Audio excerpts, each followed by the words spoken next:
Hey, what's up, studs? Ryan here, MandRproductions, with a review of the 2006 LEGO Avatar: The Last Airbender from Nickelodeon Fire Nation ship. Its set number is 3829 with 722 pieces, and when the set was released back in 2006, it retailed for just $50. Seems like a pretty cheap price for what you get, and I'm excited to build it and find out if it was worth that $50 price tag at one time.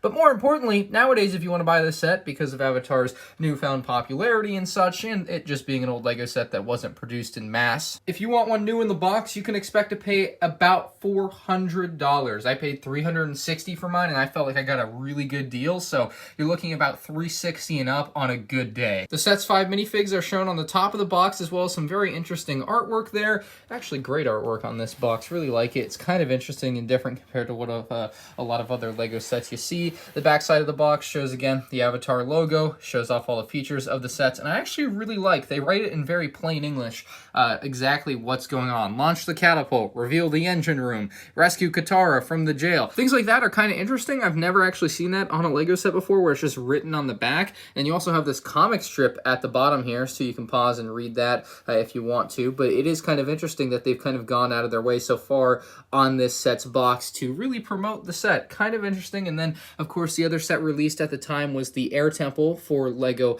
Avatar, and those were the only 2 LEGO Avatar sets ever released, because at the time in 2006, LEGO was doing basically a contest between Avatar and SpongeBob won out. They sold more copies of their sets, or whatever the deal may be, and LEGO went on to produce SpongeBob for a number of years following that, and Avatar was left in the dust. Probably was the right decision, but now in 2020, it seems like Avatar would be ripe for a return potentially at some point in the near future. I'm taking extreme caution with the unboxing process here. I'm gonna try to cut in and through the seal here and cut across instead of using the thumb tabs, because thumb tabs are the worst. And it looks like we may have lucked out and have a instruction manual that is not bent or folded in any way. It looks dang near perfect. That is incredible. Very happy to see that in such good condition, because usually what will happen with these older LEGO set boxes is they will kind of get a little messed up, but that is really a promising sign. And then the rest of the bags will come out numbered, mind you, 2006 numbered bags. A little different there, a little harder to read. They didn't put like the colors on there, but a lot of bricks in here. And numbered bags, again, a good thing to see. So I definitely have some building ahead of me, but next time I see you, we'll be looking at those minifigs. Interestingly enough, this build is split into 2 halves. You have half 1 over here, all these bags are labeled 1, and the second half over here with all the bags labeled 2. Very different than what you would see on a modern LEGO set, again, 2006, so it is a while back, and this was, as far as I'm aware, kind of when they were starting with the numbered bags. So I noticed something while building this very early on here. You see how their like chest plate print is definitely red, like it matches the red of the other red that's definitely red.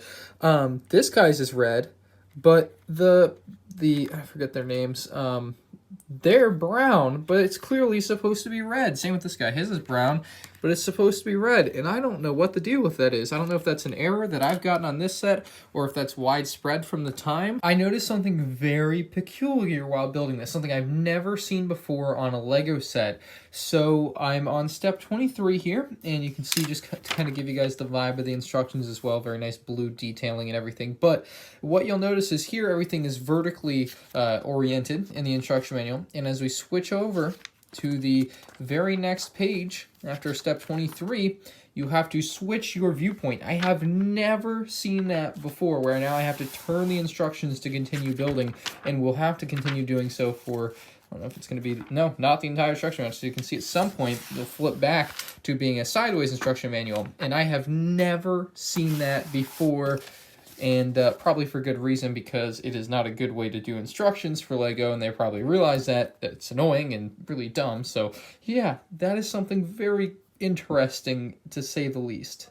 The first character up is Aang, and I'm honestly very happy with the way this character turned out, especially for 2006. They even had some leg printing on there. Pretty crazy to see. I really like that his facial expression is a very happy one. I think that really fits his character for what we see in most of Avatar: The Last Airbender. Perhaps my biggest disappointment with this character comes with his accessory there, his staff. It's just a black rod piece, and that's fine. But in the show, assuming I'm not remembering something incorrectly, his staff is a lot more brown than it is black. black. So I found that to be an odd color choice. His torso print is pretty nice, and then if we move around back, you'll even see they have a little bit of printing on the back of his head. It almost didn't even seem necessary, but it is a really neat addition. It definitely isn't the first, because in 2002, Lobot from Star Wars had a double head print, but still really nice to see something that was pretty uncommon at the time regardless. Here we have Katora, another really good minifigure in the set. Decent hairpiece, not my favorite hairpiece, honestly. However, her face print is excellent. She's got those really cool blue eyes, like ice blue, and then you also have her hair running down her face there, which is really nice. Very accurate to what we see in the show. Decent torso print, not super detailed. You won't find anything on the backside of the torso either, but still a really good figure in my opinion, and especially because they were able to get that hair detail down. And again, this is 2006, and like I mentioned, the having two faces thing wasn't very common, so you would not find a second face on her, although I would assume if they were to remake these sets today, you would find such a thing on a figure like this. Zuko here, obviously a firebender. They did a great job with this character as well. He just has a regular black torso and black legs. However, his chest piece with the armor there looks really damn good. And I'll also say I really like the axe that they gave him. Really nice piece from Lego.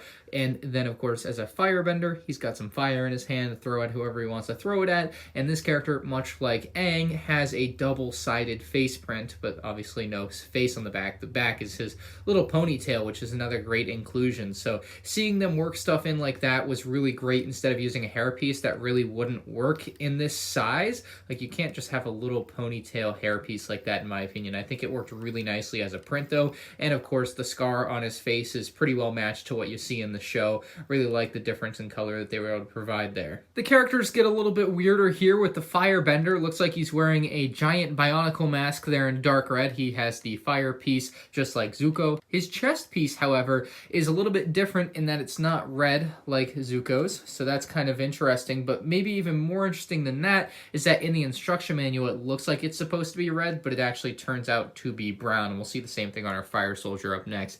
Very weird in that case. Just the printing in the instructions was actually a little bit weird in general, where the color would be or feel off. Under his helmet, he has a pretty decent and accurate face print. The helmet uses like a typical like bike helmet. And finally, we have the Fire Soldier, who has a really neat like old style helmet there. Same chest piece, however, different print than the other characters, obviously. No print around back as on the other characters. And removing his helmet, we can see his full face print there with the eyebrows and everything. Very nice mustache. Love this guy. No face print on the back. Again, 2006, not going to see that very commonly. And here's the finished Fire Nation ship. It's actually huge, 722 pieces, and for back in the day, at only $50. This was an excellent deal. By like easily maybe one of the cheapest price per piece big Lego sets ever. It definitely provides excellent value in that way, and it does have some good play value, which we're gonna get into, obviously. So the building process was pretty straightforward, although it didn't tell you exactly what pieces you needed for each step. You were able to figure it out and go along. It was kind of built in layers until you got to these top sections, which you built separately as part of the second half of the build. So let's go ahead. We'll start at the bow of the ship, work our way towards the stern of it, and show you everything in between.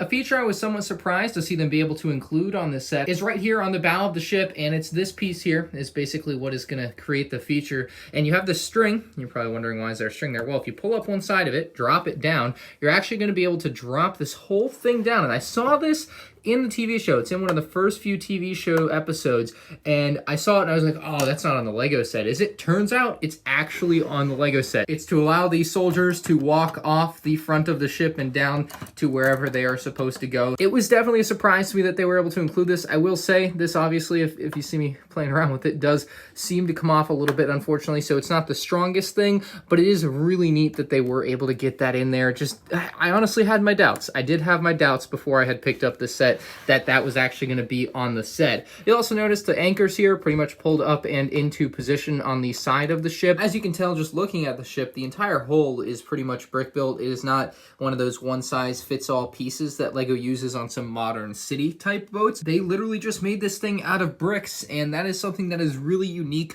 about it to me compared to a lot of modern boats for Lego. That brick built design really provides a very different look, and it's a blockier look. Obviously it's not going to be as perfectly round and everything that some of the more modern ships are, but I think that unique look goes a long way for something like this, which is supposed to maybe look very industrial and much like in the show, just very evil. And I feel like that blocky look for some reason conveys that evil. Atop the boat, there are multiple sections to go through, so we'll start at the front of the top here. There is a little hatch that can open up and give you access to the interior of the ship. I don't find this hatch to be very useful. It doesn't come off or anything. You know, like I said, it doesn't really add anything to me. It's maybe one of the least useful features on the set, if not the straight up least useful. The next section, though, maybe a little bit more interesting. These two studs here are supposed to be used as a handle to lift this whole section up. You can see, though, with all the different sections that can all come up, it's a bit of a tight fit, and unfortunately, these don't provide enough grip strength, and they'll just pull off before you can actually pull the whole section out.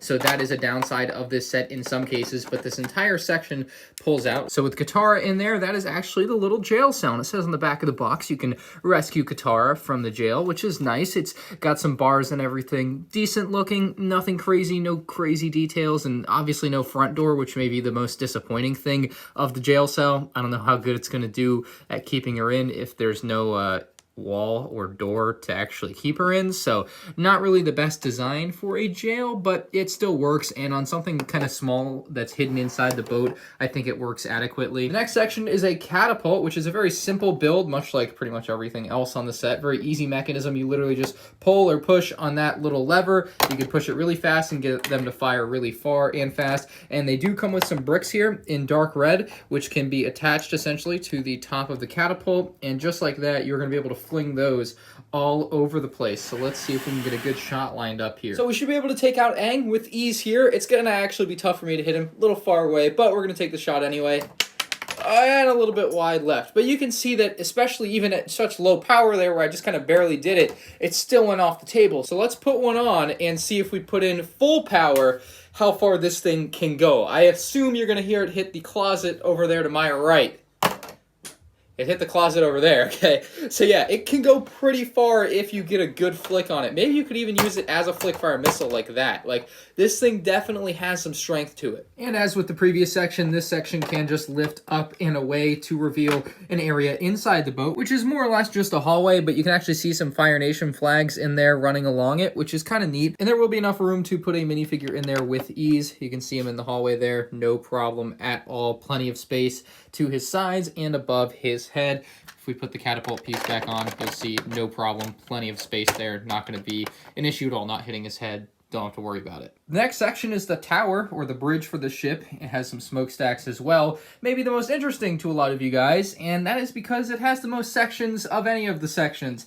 And it is an interesting look, I will say that. I don't think it's great, but I think it's an interesting look. It has one major flaw, which we'll actually cover coming up here in a couple minutes, but let's go over the positives first. The top side is the actual bridge of the ship. It has the wheel, which allows you to change the direction of the ship. It doesn't actually do that, it's for play, right? So you can actually open this up, and you have some access to easily put a minifigure in there if you're not going to, I'll show you in a minute, remove this whole section and everything. You can just open up the side panel and place a figure in there with relative ease. So that is a rather nice little bit that's there. Unfortunately, there's nothing to stop it, so you kind of have to line it up perfectly on the plates, or else it'll end up a little bit out of shape. There is some semblance of a railing here, but not very much, so your characters could just fall off theoretically. There's a little flag on top, which is cute, I guess. The cooler flag, though, on the back with the Fire Nation symbol is the plastic that we've seen in LEGO before, or since, rather, I should say. And that is a really nice design. Really appreciate that. The smokestack here, very cool looking, much like the one in the back section, very similar looking. And the flagpole, very cleanly built onto that,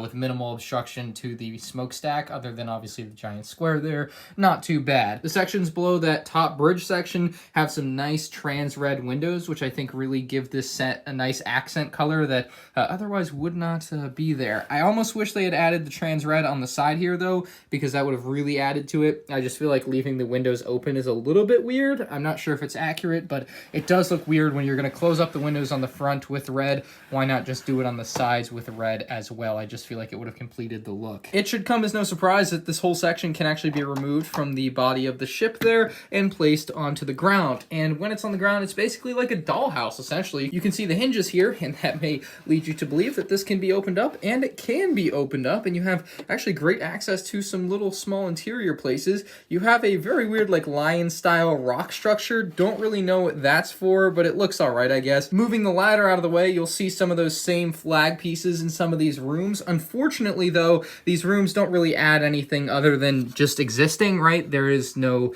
detail to them other than maybe the rock lion structure and the flags. They just don't have anything going on in them though, so they are a little bit disappointing for that. There isn't much going on under this section other than the start of the coal room. You can see a little shovel and a barrel there, and then the next section actually houses the coal, so you can see the black coals and then some of them already burning there, represented by the trans orange ones. This next section here is like the final smokestack, and then you're also going to have some tubing and piping or whatever going into that. Overall, just a pretty basic design. You can pull this up just like you can with the other sections, and it actually reveals a little speedboat that's kind of hidden inside, and the speedboat, much like the actual Fire Nation ship, provides a pretty blocky design. There isn't much to it, but I do really appreciate that you don't actually have to have removed that top section to get the speedboat out, because at the back it has a little drop down door which can be dropped down like so, and then you can just pull the speedboat out very easily, just like that. And like I said, the design does not excite. It is far from that. It's very blocky, very simple, no control panel, no wheel steering, no rudder in the back, but it does get the job done, and it's actually a pretty neat little additional thing to have in a set like this, in my opinion. So you can just load that back up into the boat very simply, and it more or less locks in place when you close the door. Like, you don't have to worry about it coming out the back. That door is not going to open. And just to give you guys a slightly better view of that coal room without the boat in there, and then like I said, the boat can just load back in very easily. Kind of covers up the coal room from the top view,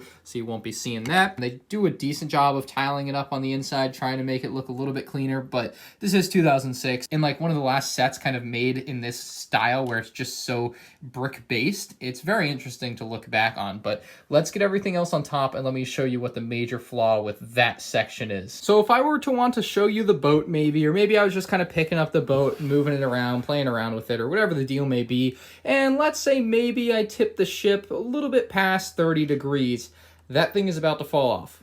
And I'm going to do it. I have done it maybe 5 times already. There it goes. Gone. Broken. That probably broke more than it usually has. And that is my main flaw with this set, is that that tends to fall off very, very easily. And it's very much because it doesn't attach to any studs. Those black 1x10 plates on the side, it doesn't attach to it. Kind of uses them for like side to side movement. See how it just kind of hits them?